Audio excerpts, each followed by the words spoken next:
Stay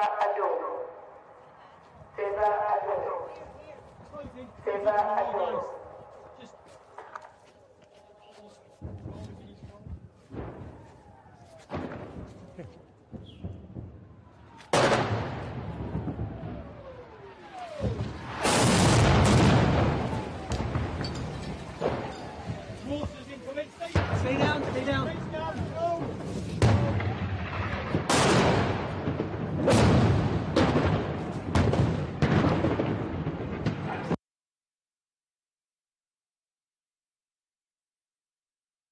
Such resilience. The video you just witnessed was a clip of Richard Engel, chief foreign correspondent at NBC News, and his crew ducking from mortar fire in Israel last October. The footage captures the danger and uncertainty that journalists experience on the front lines of war, whether covering Israel, Gaza, Ukraine, or any other active combat zone where mere seconds can mean the difference between life and death. My name is Adrienne Arsht, and I am the Executive Vice Chair of the Atlantic Council. I'm honored to welcome you all today to Reporters at Risk on the front lines of Ukraine and Gaza, in collaboration with NBC Universal News Group. This is the second event of the Atlantic Council's Reporters at Risk series. It raises awareness of the risks faced by journalists around the world and highlights the importance of building reporter resilience. It also serves to honor Evan Gerskovich, Alsu Kumasheva, and the many reporters who risk their lives to protect freedom. 2 years after Russia's full-scale invasion of Ukraine on February 24, 2022, and 5 months into the Israel-Hamas war, the world continues to rely on journalists for real-time insight through the fog of war. And today is the second anniversary of when Fox reporter Benjamin Hall was in Kyiv. He was shot. His photographer and translator were killed. You can read details in his book. These casualties sit across a broader backdrop of destruction. From Mariupol to Gaza City, communities have been decimated. Hundreds of thousands of people, soldiers, civilians, have been wounded or killed.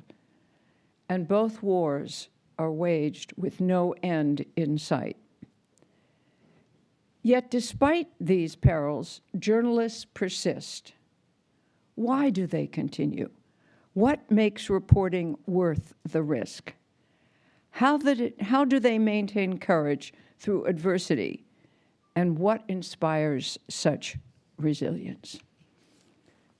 I will digress for a brief announcement. To ensure that this important work continues, I'm honored to announce that today I am founding a major new initiative, the Adrienne Arsht National Security Resilience Initiative, within the Atlantic Council's Scowcroft Center for Strategy and Security. This initiative will work to advance resilience as a core tenet of U.S. and allied national security policy, and to examine the sources of and develop strategies for enhancing the ability of individuals, communities, journalists, and systems to withstand and recover from national security shocks. As many of you know, the theme of resilience is one that I hold close to my heart and I have championed all my life, believing that resilience is a powerful tool for strength and capacity building that helps unlock greatness in individuals and society. It is my hope, through programs like Reporters at Risk and more broadly the Adrienne Arsht National Security Resilience Initiative, we can build the blueprint for a more resilient and secure world. And with that, I will turn this over to Almar Latour, Chief Executive Officer of Dow Jones and publisher of the Wall Street Journal, to share some more with us.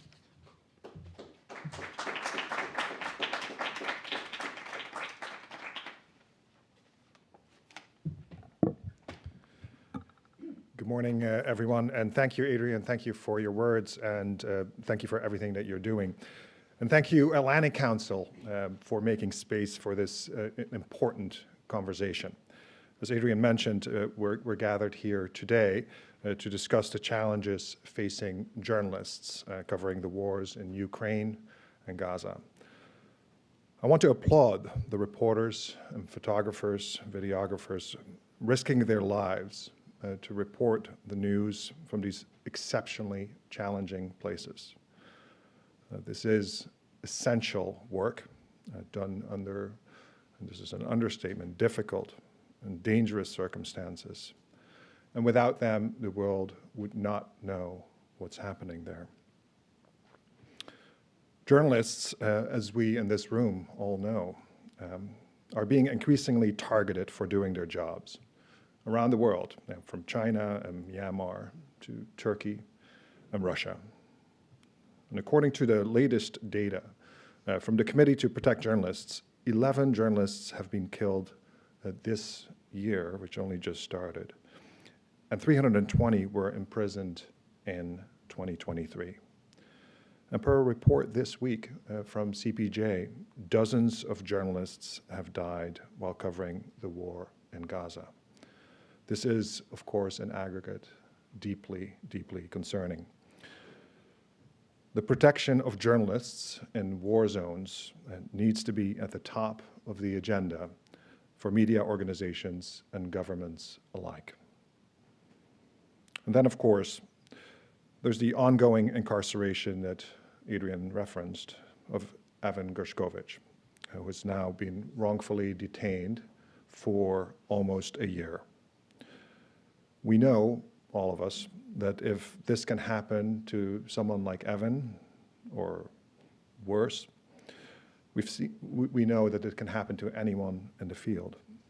So thank you, everyone here and everyone tuning in and everyone around the world for keeping up the fight for freedom of press.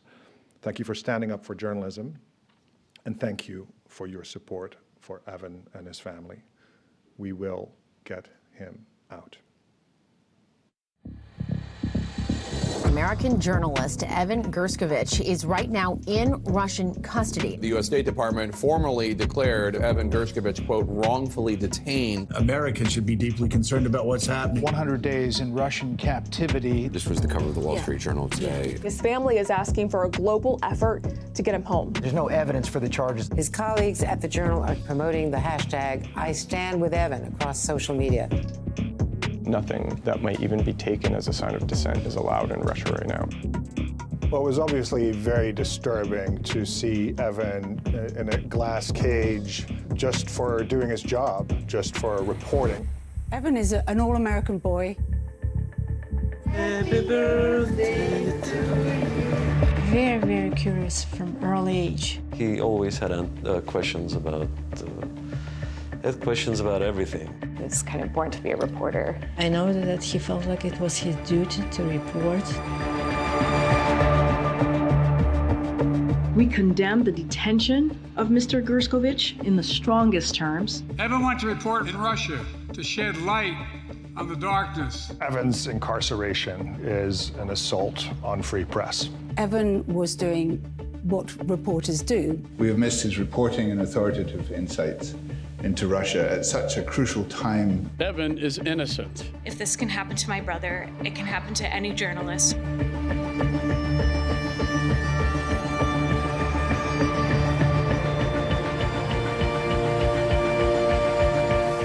Our message to Evan is this: keep the faith. We won't stop until you are home. I rely on President Biden's promise to do whatever it takes to bring Evan back.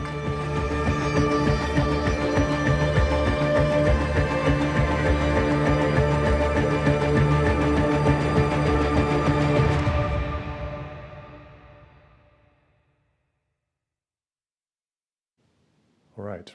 And with that, I'll turn it over to Courtney Kuby, National Security and Military Correspondent for NBC News. Courtney.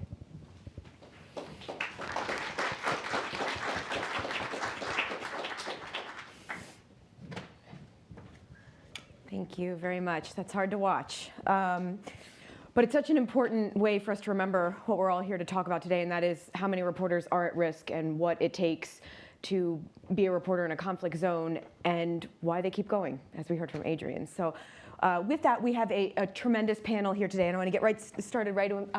Joining us virtually, we have Benjamin Hall, who Adrian mentioned. He's the correspondent at Fox News and author of Saved, a War Reporter's Mission to Make It Home.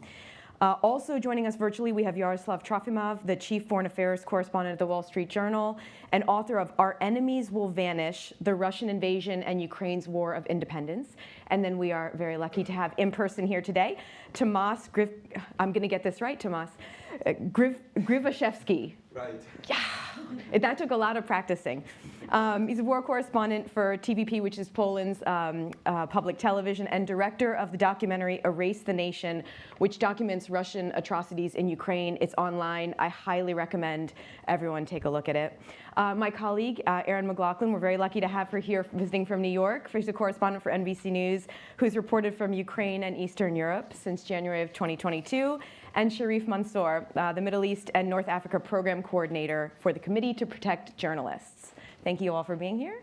Thank you to our colleagues who are joining us virtually, who I can't see, but oh, there we go. Okay, hi guys. I want to start with, thank you both for being here. Ben, I want to start with you. As we heard from Adrian, 2 years ago today, your life changed, as did the lives of many people around you, including your colleagues at Fox. March 14th, 2022, on the outskirts of Kyiv, you and your colleagues came under Russian fire. I just want to start by asking you to take us back to that day. Well, first of all, thank you very much for having me on today, and thank you for the Atlantic Council. I think this is such an important topic, and after what happened to me and our team and all the other journalists out there who have been injured or killed, I think it's a reminder that we must continue what we're doing, that there is such importance of it, and I hope we can explain why we choose to do it and encourage other people to do the same. Yes, today is the 2-year anniversary of the attack in Ukraine that injured me. I lost a leg, I lost a foot, shrapnel in the eye, and burnt all over, and killed Pierre and killed Sasha. It's an interesting day 2 days later because you think in two different ways. First of all, you think of the loss of Pierre and Sasha and 2 Ukrainians who were with us as well. That can never be brought back. They can never return. And then I think about my own injuries and I realize that I can get through those. I'm fine. And I will keep on going and keep on reporting because I think it's so important. But yes, it was March 14th, 2022, and we were covering a story just outside Kyiv, and we had headed into the town of Horenka. It was abandoned at the time. It had been heavily shelled by the Russians. And we filmed for a while. We had done our work, and we were driving back. There were 5 of us in this car, and it was abandoned. And we approached this small checkpoint, abandoned again. And as we slowed the car down out of the sky came that sound that I know everyone sitting here will have heard, that whistle. And the first bomb landed about 30 feet in front of us. There was a mad dash to try and reverse the car, but a few seconds later, the second shell landed just next to the car. I blacked out at that point. I went into this, I'd say it was a near-death experience. Everything went quiet, everything went black. And at that point, I had the injuries in my face, a large piece of shrapnel in my throat and my eye and my part of my skull taken out. And actually at that point, I saw my daughter. Middle of right there in front of me, I saw my daughter, and she said to me, she said, she's 6 years old at the time. She said, Daddy, you've got to get out of the car. Pierre had already opened the car door and he had gotten out, and I came back and I grabbed for the door of the car, and I got 1 foot out of the car, and then the third shell hit the car itself. I wake up a little bit later. I've been thrown away from the car. I'm on fire. My right leg is gone. I'm bleeding badly. And I roll around and I try to put the flames out. Pierre is lying about 10 feet in front of me, and immediately he just says, don't move, Russian drones, Russian drones. And we lay there in the end for about 40 minutes. 40 minutes. And we had no cell phone reception. They had cut down all the signals in the area, so we couldn't contact anyone. And after a while, it was a moment there, those 40 minutes there where you think about an awful lot. You think about why you're there, what your decision was. But more than anything, I just knew that I was going to go home no matter what. I was going to get home. A car drove past eventually, Ukrainian special forces, and they didn't see us.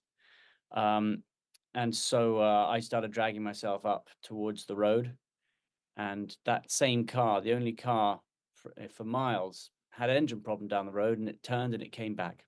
And by that point, I'd pulled myself up towards the road. I had a handful of rocks in my hand, and I threw it at that car, and they saw me. They stopped.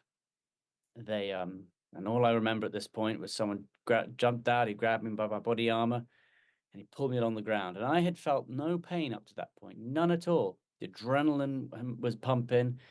I had a traumatic brain injury, so I was confused. But the moment that I was saved, the moment he grabbed hold of me and started pulling me, that was the moment I felt all the pain. Pierre had passed away during that time, and the other three had died as well. So I was the only survivor that day. And what began from that point on and up till today, a lot of remembrance, a lot of questions about journalism, why we do it. And I have reached this point today where I would go back and I would do every single job that I ever did. I would be a journalist and cover all the conflicts I have, and I would take the injuries I have today because I think it is so important, because I think the news that we are telling must go around the world, that there is freedom because of it, that people who sit at home in this globalized world must know what's going on. And I would say to journalists who go out there, understand the risks, understand what can happen to you, but make your mind up. And if you are sure that you want to do it, you are sure of the importance of it, then go. Take all the precautions you have to, but this is so important, we must keep telling it. So there's an awful lot to say. I'll leave it there for now. But again, thank you for having us.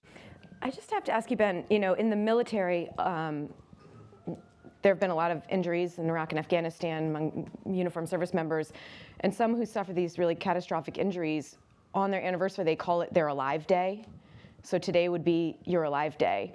And I want to ask you to go one more time back to that day 2 years ago, when you were pulling yourself up to the road, when you were on that long train ride to Poland.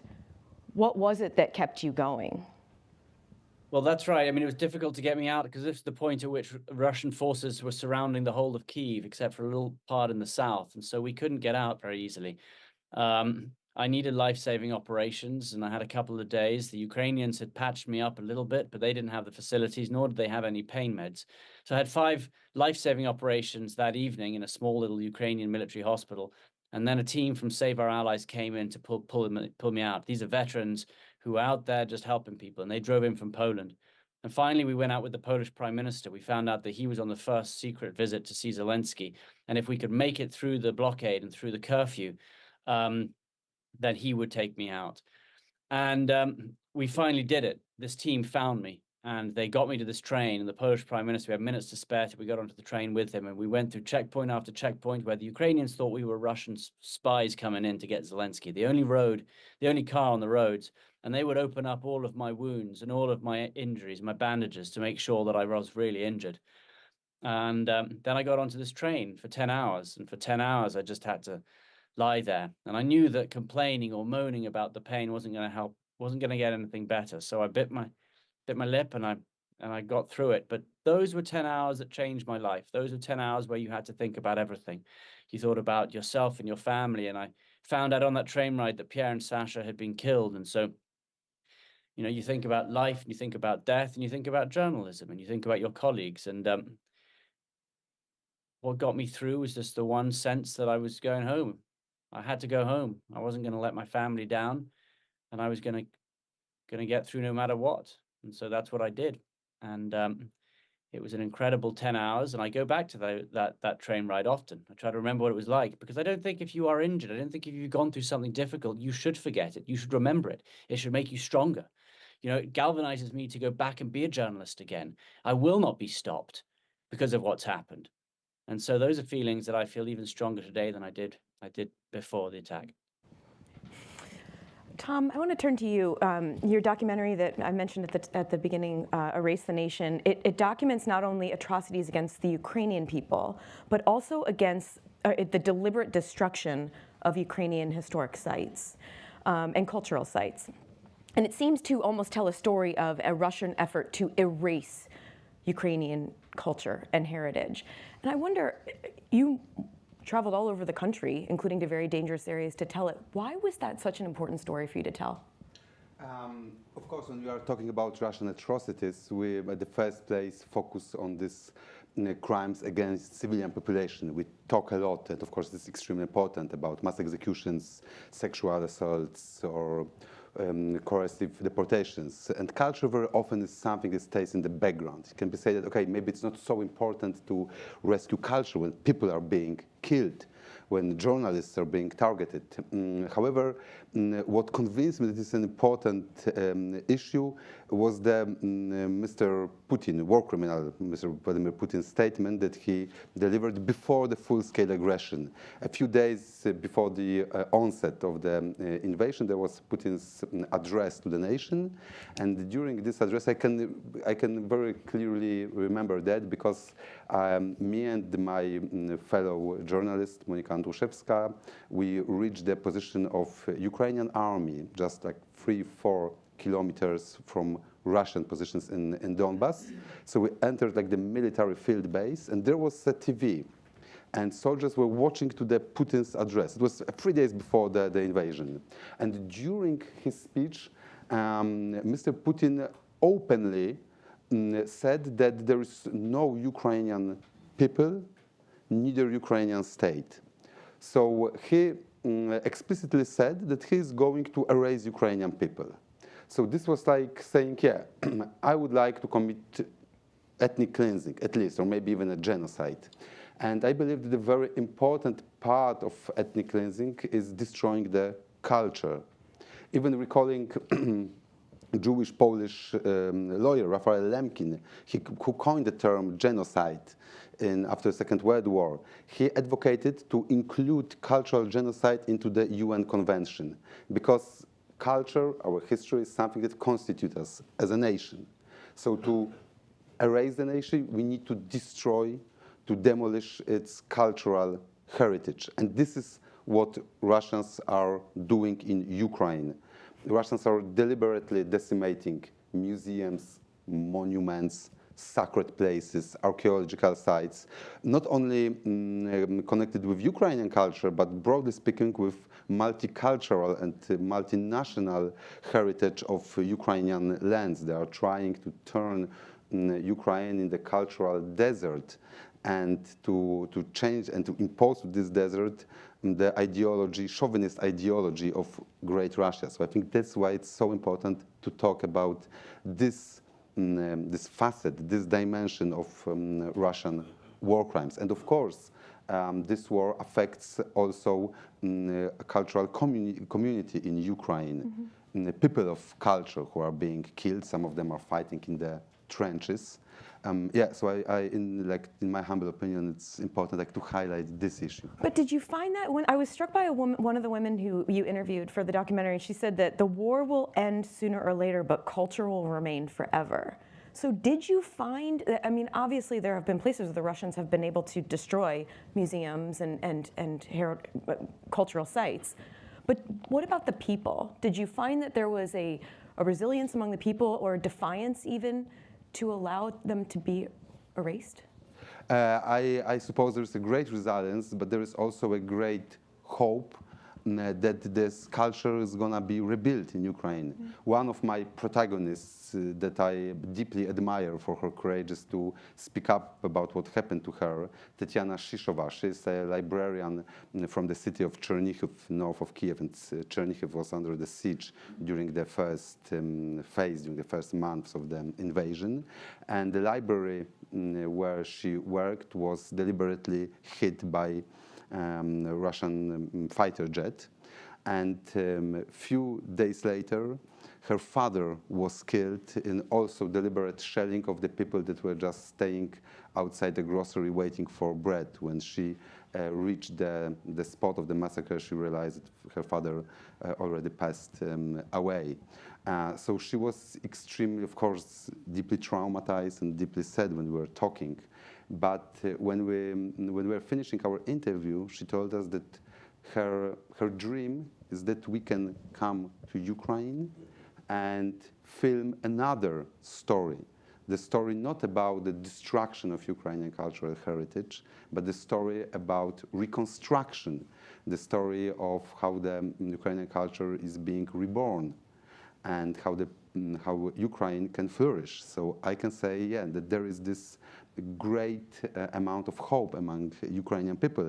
And I think this is also very important in our job as a journalist, not only to talk about the atrocities, but also to talk about the resilience, to talk about the hope. And by our work, I think we can, at least to some small extent, contribute to provide them with this hope, because they need it. They want the world to hear what's happening to them, but they also want world to know that they are still fighting and that they will reborn.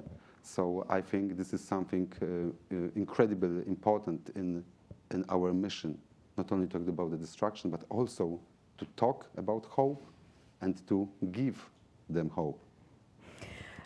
Yaro, you were born in Ukraine, but you've spent a lot of your career in other parts of the world. How has it been different for you to cover a conflict that is literally so close to home for you? Yeah, literally, my entire career this century was covering wars and mayhem in other countries, Afghanistan, Iraq, Somalia, you name it. And actually, it was my third war back-to-back, because I was in Israel and Palestinian territories in 2021 during the previous round of violence there. And then I was in Afghanistan when Kabul fell, and covered the Taliban takeover all the way until December, and then went to Ukraine in January. And obviously, it's very different. It's psychologically much harder when it's in a city where you grew up, where every little bit of geography carries with itself memories of a childhood. But on the other hand, it was easier because, most of the other wars we've covered in the last few decades have different shades of gray. Whereas Ukraine, there is a moral clarity that was lacking. That was from any other war, probably since World War II. You had a very clear case of aggression, unprovoked aggression against a country that hadn't done anything against Russia, and tremendous suffering by civilians, cities flattened, tens of thousands of people killed in places like Mariupol, which, as a journalist, in a way made it easier to cover it. I think if you look at the tactical side of it, obviously Ukraine is a more dangerous conflict than the wars of the last 2 decades than Afghanistan or Iraq, just because in those conflicts, the dangers came from insurgents that didn't have an air force, didn't have artillery, and you could sort of calculate the risks of at least have the illusion that you are able to do so. In Ukraine, it's much harder because you can be killed anytime, anywhere. A number of hotels where I used to stay have been flattened. And obviously, within the vicinity of the front line in 20, 30 miles radius, anything goes. And because of that, we at the Journal took a different approach in this war. This is the first time that we covered it with security advisors. So, when I was in Kiev at the same time as Ben was there, we had with me Stevo, our head of risks, and an embedded photographer, a Spanish photographer, Mano Bravo, who was with me throughout this war. And the three of us covered the ground in Ukraine and traveled and, in an armored car once we really realized the situation and the dangers that are lurking. And it was really helpful because a lot of the habits that are necessary to survive this sort of environment just aren't there for us who used to covering wars of insurgency, where risks are very different. You also, you wrote a book, I can see it right behind you actually, Our Enemies Will Vanish, and it describes a lot of cases from early on after the Russian invasion of average Ukrainians, people from all walks of life, who go on to fight next to professional soldiers in the Ukrainian military. And they were fighting at the time, of course, against an overly confident Russian military at the beginning. And I wonder, can you tell us some of the stories of what you learned when you were covering these average Ukrainians early on? What were some of the stories that stood out to you?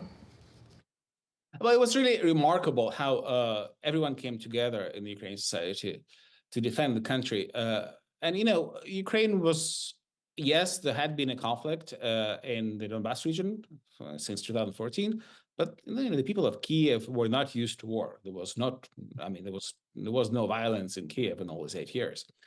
And I think Ukrainians themselves were surprised by how resilient they were, how courageous they were, and how they managed to defeat what was supposed to be an invincible army. You know, let's not forget that not just the Russian government, but also the US government at the time believed that Ukraine's days were numbered and that within a matter of days, Kiev would fall. That was the reason why no weapons were provided to Ukraine, very few weapons were provided to Ukraine before the full-scale invasion. And so in the book, I'm talking, and I'm narrating the stories of these ordinary Ukrainians, one of whom was a diving instructor in Thailand, and he heard about the war, and he came back, and he was one of the defenders in Mariupol. He was commanding the northern front in Mariupol. You know, survived tremendous violence during the siege of the city, in which much of the city was flattened. Tens of thousands were killed. Was then taken prisoner by the Russians, survived torture there, and then was traded back in the prisoner exchange and eventually returned to the front lines.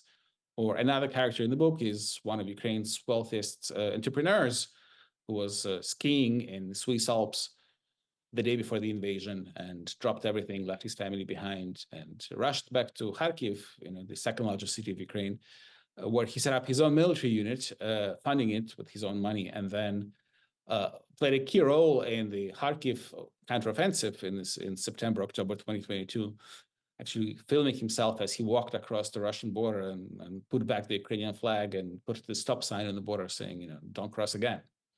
So there are so many of such stories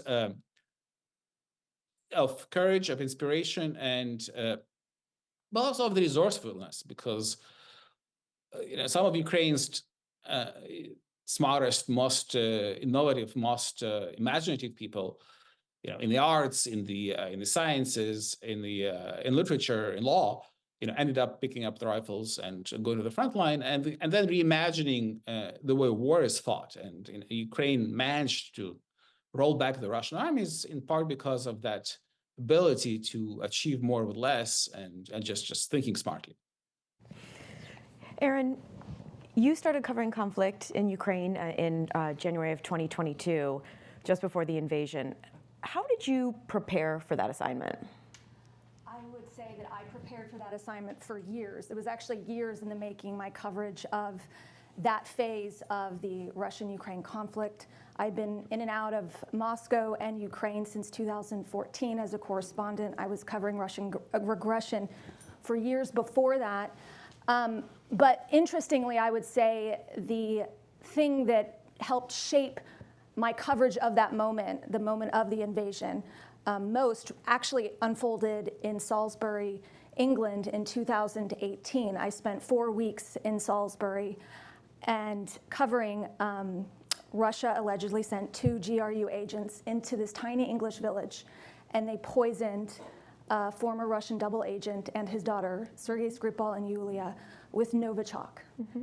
And it was the first time that Novichok had been used in Western Europe ever. And suddenly, this entire tiny little town was wondering where the Novichok was. Where was this weapon of mass destruction? At the time, very little was understood about Novichok. I recall Sky News having an interview with the Russian scientist that developed Novichok, and the message was even the tiniest of particle that ended up, say, on a piece of jewelry, on a piece of cash, could prove to be potentially deadly. And So while this mystery unfolded, the coverage lasted for weeks. Ultimately, an English woman did die. She came across, or her partner rather, came across a perfume bottle that was used to smuggle in the Novichok. But I remember thinking at the time, this was a brazen attack that unfolded and completely terrorized a NATO ally, a town within England. And what was Theresa May's response at the time? She kicked out 20 Russian diplomats. That was the response. To me, it was a weak response. And it also, to me, sent the message to Russian President Vladimir Putin of the resolve of the West. So when I was standing on the balcony in Kyiv 4 years later, listening to the bomb blasts in the distance, the explosions heralding this new phase of this war, was I surprised? No, this was a brazen attack, very similar to the brazen attack that I saw unfold 4 years prior. And the key question in my mind at that moment, and frankly, the key question that is outstanding is what will the Western response be? How will the West respond to this brazen attack? What's the answer? I mean, what do you think? I mean, we are still waiting for, Ukraine is currently waiting for funding for weapons from the United States. They're waiting for Congress to act.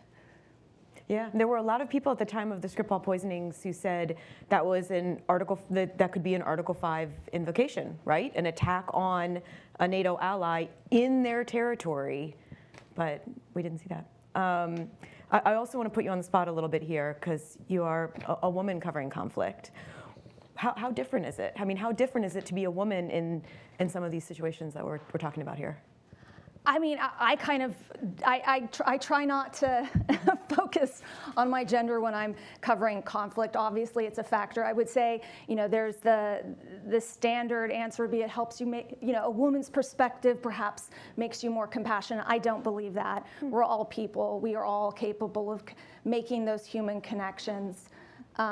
So for me, being a woman is no different from being a man and covering a conflict, or it shouldn't be anyway. Our job is to find the humanity amidst the bombs dropping, and I think we're all capable of doing that. Sharif, I'm also going to put you a little bit on the spot here because of something that Adrienne said in the opening here, and she said, "Why do reporters persist?" And I want to ask you that. You focus on journalists in North Africa and the Middle East, tough areas for reporters. First, why do the reporters who you are tracking every day, why do you think they persist in covering these conflicts? Well, if we're talking right now, Gaza is definitely unparalleled in terms of the exponential risk. It's the most deadly and the most dangerous environment we have seen since we started recording journalist casualties in 1992. Of course, this is because of Palestinian journalists bearing the brunt of Israeli army fire and bearing witness to all journalists and to all of us because they are the only one reporting on the ground. You're all international journalists. You've been able to go to Ukraine. You probably could have been also in the last Gaza wars. You probably could have been in Syria and Iraq. But I've covered, this is the fourth Gaza war at CPJ that I covered.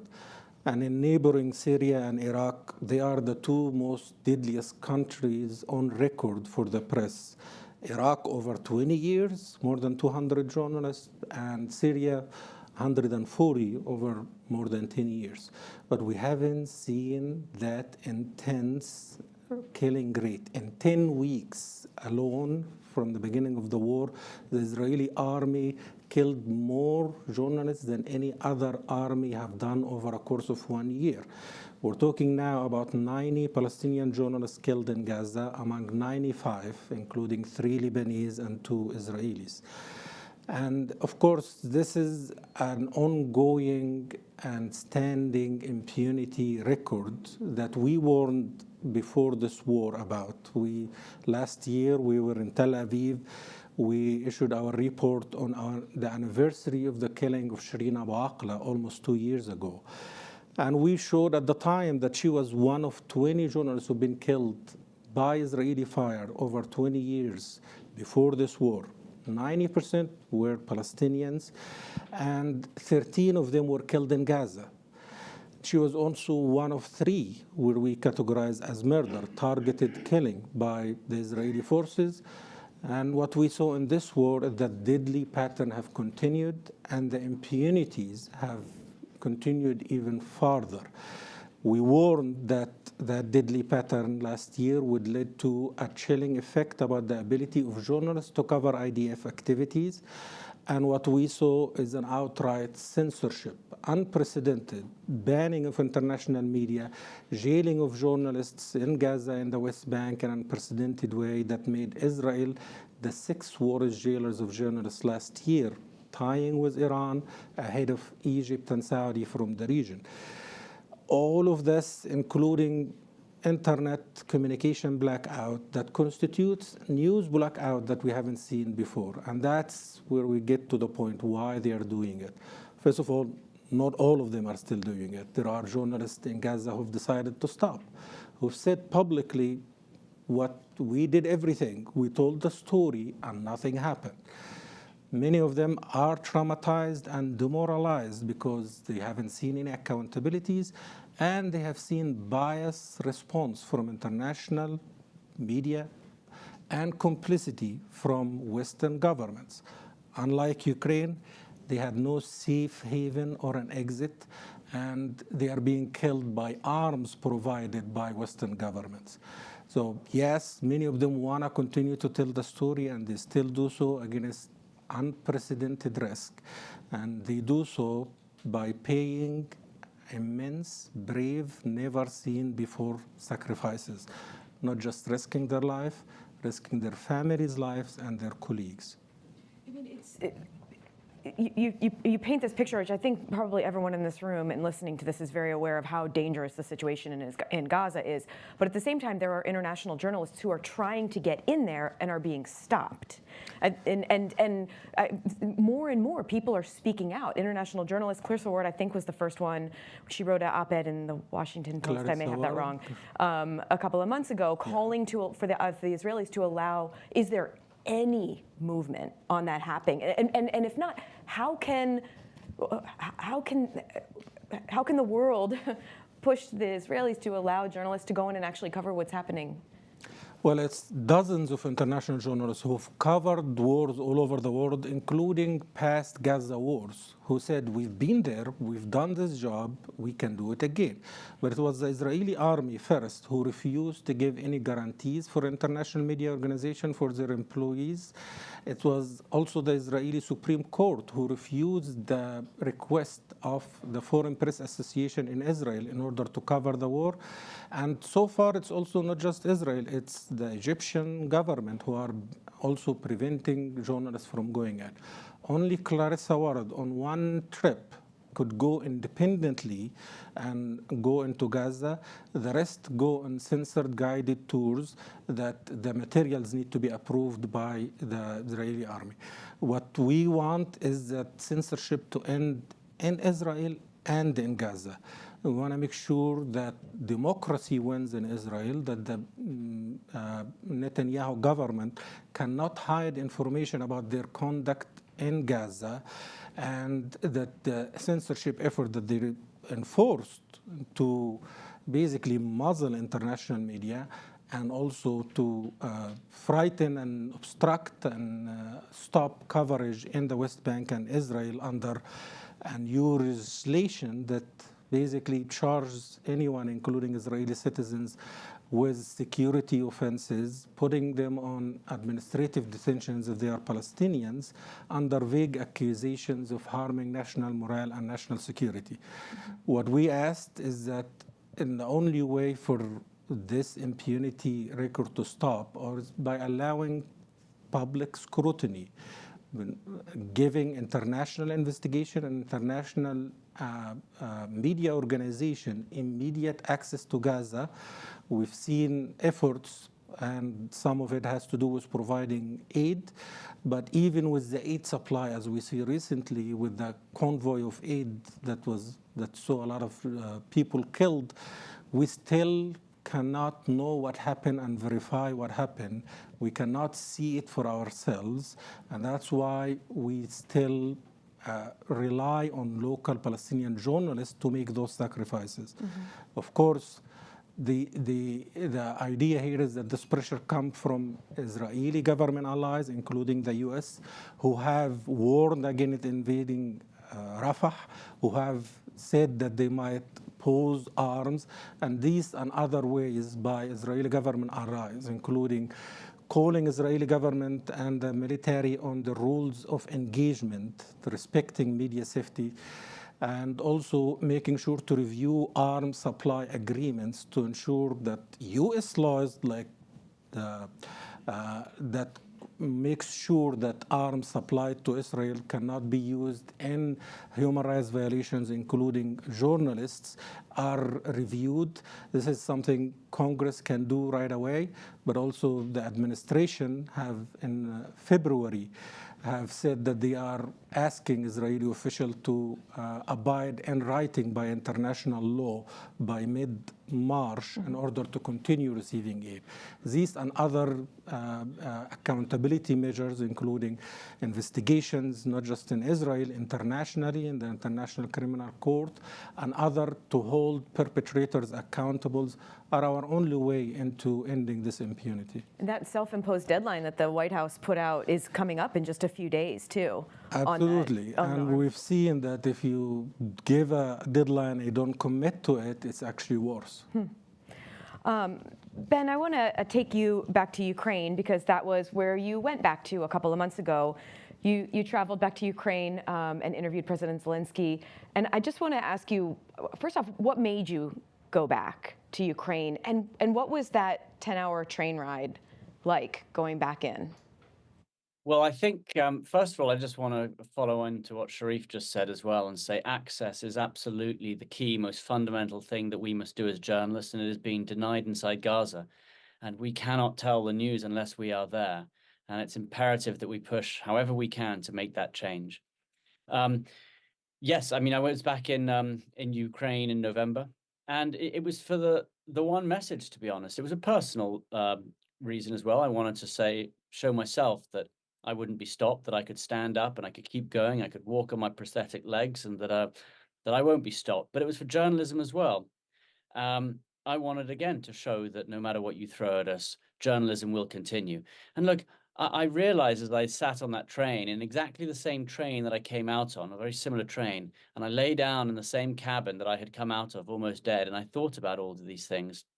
And I realized that all the difficulties that I had gone through over the last year and a half were so small compared to a whole country that was experiencing such horror and attacks and tragedy. And it just reminded me that I'm not the story. I'm the journalist. We never want to be the story. We need access so we can tell their stories. That's the decision that we make when we become journalists, is to tell their stories. And so that's what this trip was about. It was about shifting the focus back onto Ukraine and what was happening in Ukraine. Also a big reminder of how quickly wars can change. When I was attacked in November, or rather in March 22, there was a real feeling that Russia was going to conquer Ukraine, that it was surrounding Kyiv, that the country was going to fall. And then we had the counteroffensive sometime later, where the Ukrainians are pushing Russia back again. And then by the time I went back in November, at that point, it was a stalemate, according to the Ukrainian general, and there was a fear that Ukraine was again losing. So we've got to remember that, how quickly conflicts can change, how our reporting has to change alongside it. We have to constantly be aware of how things change. So that's what I was thinking about that day. And I think we should just all keep a reminder on the story itself. It's not about us, it's on the story. Tom, one thing that I think a lot of young people who might be considering being journalists and may consider going into conflict may face is going in as a freelancer. And I wonder if you can talk a little bit about some of the challenges that freelance journalists face when they are going into a conflict area like Ukraine. Thank you very much for this question. So I worked both as a correspondent for Polish TVP1, so national broadcaster, but also as a freelancer. And of course, it changes profoundly. When I work as a freelancer, I need to cover my own like safety equipment, so vest, helmet, first aid kit. We also, as a freelancers, need to take care of insurance, and this is something very tricky because usually most of freelance journalists can't afford proper insurance. So they are risking a lot. If something bad happens, they might not be covered by the insurance company. Another difficult challenge is, and also thank you very much for a remark about access. Yeah. It's very hard often for freelancers to get access, to get proper permission. When you are backed by a big media outlet, usually they can, not in Gaza unfortunately, but sometimes in other places, then they can profoundly support you. When you are on your own, you need to handle all bureaucratic stuff on your own. So this is challenging. But also I would like to, because of your question about female journalists, I would like to pay tribute to my two fellow journalists, female journalists, who are actually, I can say, the most courageous journalists that I personally know. One of them, Monika Andruszewska, she has been covering war in Ukraine since 2014. She started covering, you asked about young people, so at that time I think she was 21 or 22. Wow. She went to tell the story of Maidan, and she decided to stay in Ukraine. And since that time, she has been covering the war, mostly as a freelancer. Currently, she was the coordinator of the report that was published by Polish Center of Documenting Russian War Crimes in Ukraine, and this is the report about sexual assaults. Yeah. This is one of the most horrifying reports that I've ever read. This is absolutely unimaginable. And she, together with her team of volunteers, they gathered the testimonies of mostly women, but also men that were sexually harassed by Russians.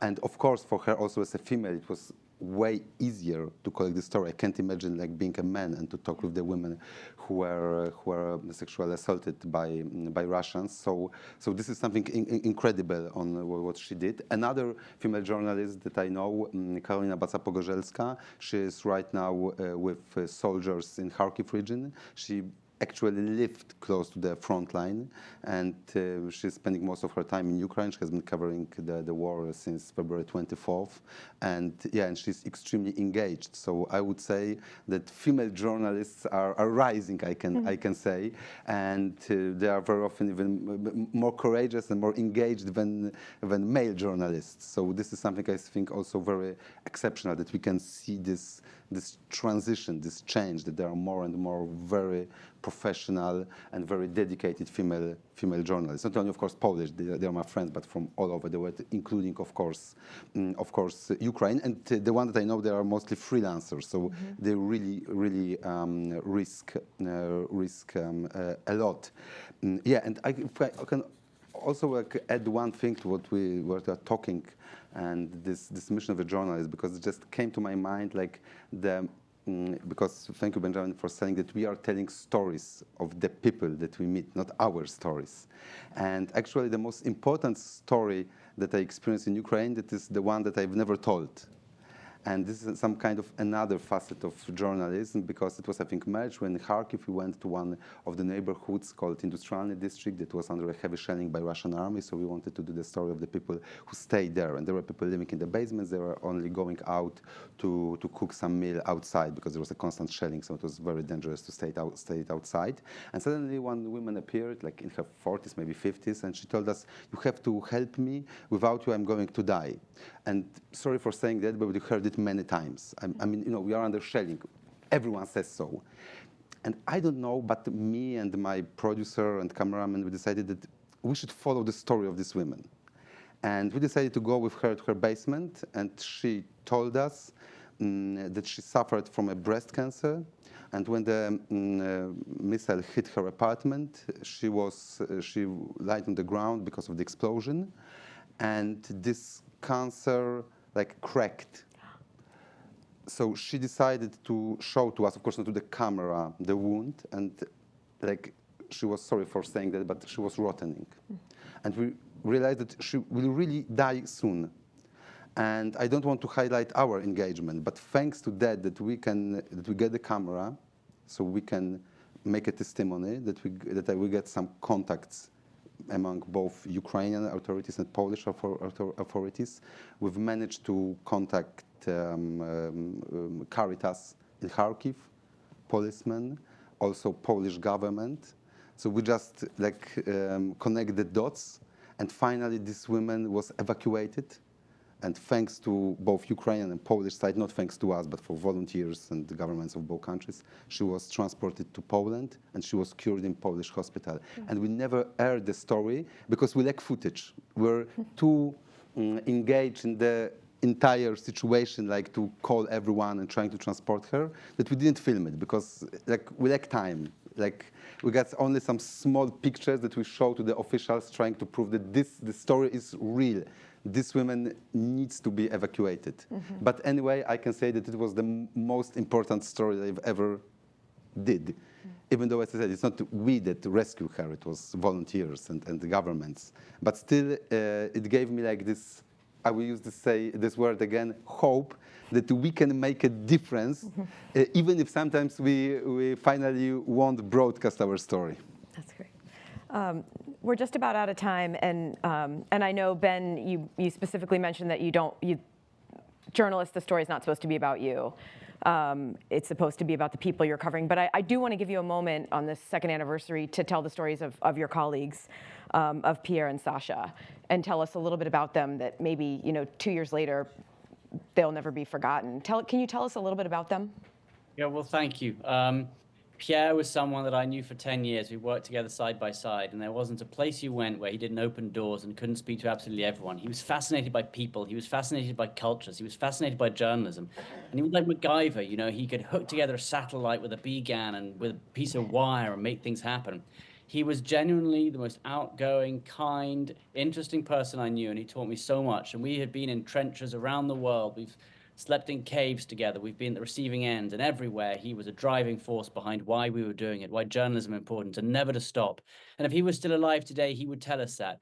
He would say, despite what happened to me, despite the injuries you have, keep going. It's a wonderful career. It's a wonderful reason, and journalism is essential. So I'm motivated to think back to Pierre. I have to every single day.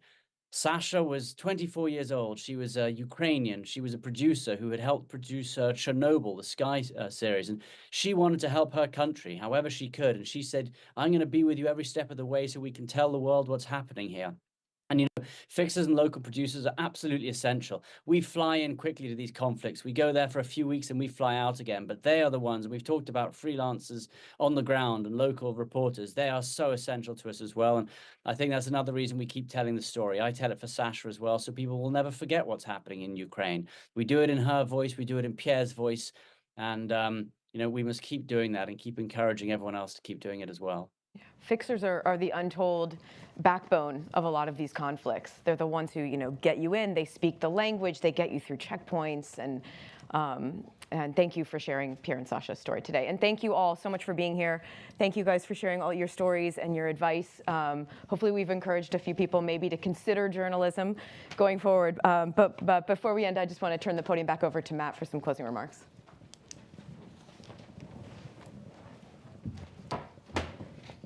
Wow, what powerful and inspiring stories about resilience and war reporting. I'm Matthew Kranig. I'm a vice president at the Atlantic Council and the senior director of the Council's Scowcroft Center for Strategy and Security. It's wonderful to see so many of you here today in our in-person audience. Wonderful that so many of you tuned in online to watch today's discussion. I want to begin by thanking our extraordinary group of panelists for their courage and for sharing their stories of risk and resilience from the front lines in Ukraine and Gaza. I also want to thank our moderator, Courtney Kuby, and NBC Universal News Group for collaborating with us on today's event. Thanks also to Almar Latour and the Wall Street Journal for their collaboration today, but also for their tireless efforts to free Evan and defend press freedom around the world. We'll also want to thank the Atlantic Council team who made today's event possible, especially Danielle Miller, Associate Director of the new Adrian Arsht National Security Resilience Initiative. And importantly, thanks very much to Adrian Arsht for her support, for making today's programming possible, and for today's exciting announcement of launching at the Atlantic Council the new Adrienne Arsht National Security Resilience Initiative to continue doing work like today's event. Adrienne, we look forward to working with you closely over the coming years to elevate resilience as a key U.S. and allied national security priority and to study the sources of individual, collective, and systemic national security resilience. For those of you with us today here in person, we'd like to invite you now to join us outside in the lobby for a reception. For those of you watching online, thank you again for joining. This concludes the public portion of today's event. So again, thank you all very much.